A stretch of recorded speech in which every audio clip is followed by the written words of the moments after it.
ആശ്വസിപ്പിക്കേണ്ടവർ പോലും നിന്റെ അരികിലില്ലാതെ നീ മാത്രമാകുമ്പോ, നീ തളർന്നെന്ന് തോന്നുമ്പോ, എന്തുകൊണ്ട് ഇത് സംഭവിച്ചു? എന്തുകൊണ്ട് എൻ്റെ ജീവിതത്തിൽ സംഭവിച്ചു? നിഷ്കളങ്കൻ, നേരുള്ളവൻ, ദോഷം വിട്ടകന്നവൻ, പിന്നെ എന്തുകൊണ്ട് എൻ്റെ ജീവിതത്തിൽ ഇത് സംഭവിച്ചു? എൻ്റെ ശാഖകൾ എന്തുകൊണ്ട് വെട്ടപ്പെട്ടു? എൻ്റെ കുടുംബ ജീവിതം പകുതി വഴി എന്തുകൊണ്ട് വെട്ടപ്പെട്ടു? എൻ്റെ സാധ്യതകൾ എന്തുകൊണ്ട് കരിഞ്ഞുപോയി? എൻ്റെ ജീവിതം മാത്രം എന്തുകൊണ്ട് തീച്ചൂളയിലേക്ക്? പ്രാർത്ഥിക്കാതെ നടക്കുന്ന അവനും അവളും സന്തോഷത്തോടെ ജീവിക്കുമ്പോ, പ്രാർത്ഥിക്കുന്ന നീ തീച്ചൂളയിൽ കൂടെ. പ്രാർത്ഥിക്കാത്തവൻ, ദൈവമില്ലാത്തവൻ, ഈ ലോകത്തിൽ ജീവിക്കുന്നവൻ, അവൻ നന്നായി നല്ല വീട്ടിൽ പാർക്കുമ്പോ നീ മാത്രം വാടക വീട്ടിൻ്റെ അകത്ത്. ദൈവമില്ലാത്തവൻ നല്ല ബെൻസ് കാറിൽ പോകുമ്പോ നീ മാത്രം സൈക്കിള് ചവിട്ടി പോകുന്നു. നീ മാത്രം തകർന്ന് ചാരത്തിന്റെ അകത്ത്. നേരുള്ളവനല്ലേ, നിഷ്കളങ്കനല്ലേ, ദോഷം വിട്ടകന്നവനല്ലേ, പിന്നെ ഇത് എന്തുകൊണ്ട് സംഭവിച്ചു? തിരിച്ചറിയുക.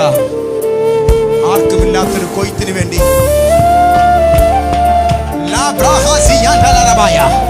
ഇന്ന് വരെ നീ കാണാത്തത്, ഇന്ന് വരെ നീ ചിന്തിക്കാത്ത നിലവാരത്തിൽ അവൻ അഭിഷേകത്തിന്റെ ഇരട്ടി, സാമ്പത്തികത്തിന്റെ ഇരട്ടി, നന്മയുടെ ഇരട്ടി.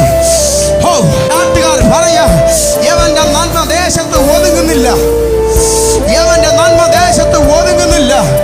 യവന്റെ ശുശ്രൂഷ കാരണം അടുത്തുള്ള പള്ളിയിൽ ആളില്ല. കാരണം അവൻ നിന്റെ അകത്തുള്ള സീഡ്, ആ വിത്ത് പലതായി മുളച്ചു. ആ കൃപാവരങ്ങൾ ജ്വലിക്കാൻ തുടങ്ങി. ദൈവമിത എവിടെ നിന്നും അറിയത്തില്ല. സാമ്പത്തികന്റെ വാതികൾ തുറന്നു കൊടുത്തു. ഒരു ദൈവ മഹത്വം വെളിപ്പെട്ടാൽ, ഒരു ദൈവശക്തി നിന്റെ ജീവിതത്തിൽ ചലിച്ചാൽ, വെട്ടാൻ ഒരു സമയമുണ്ടെങ്കിൽ മുളയ്ക്കാൻ ഒരു സമയമുണ്ട്. ആ മുളപ്പ് അത് ഇന്നലെ നീ തഴച്ചതുപോലെയല്ല, പല ശാഖകളായി. പിന്നെ ദൈവം നിന്നെ മുളപ്പിക്കുന്നത് ഇന്നലത്തെ പോലെ ഒന്നോ രണ്ടോ ശാഖകളല്ല. നീ തഴയ്ക്കും. നിന്നെ പിന്നെ എത്തിപ്പിടിക്കാൻ കഴിയാത്ത നിലവാരത്തിൽ നാട്ടുകാർ പറയും, യവന്റെ തലമുറയോ, യവന്റെ കുടുംബമോ, യവന്റെ ശുശ്രൂഷയോ ഇത് എങ്ങനെ സംഭവിച്ചു? ഒരു ദൈവ മഹത്വം വെളിപ്പെടുന്ന സമയമുണ്ട്. ഒരു ദൈവ പ്രവൃത്തി ചലിക്കുന്ന സമയമുണ്ട്. ദൈവത്തിന്റെ കരം ചലിക്കാൻ തുടങ്ങിയാൽ തടുക്കാൻ ഒരു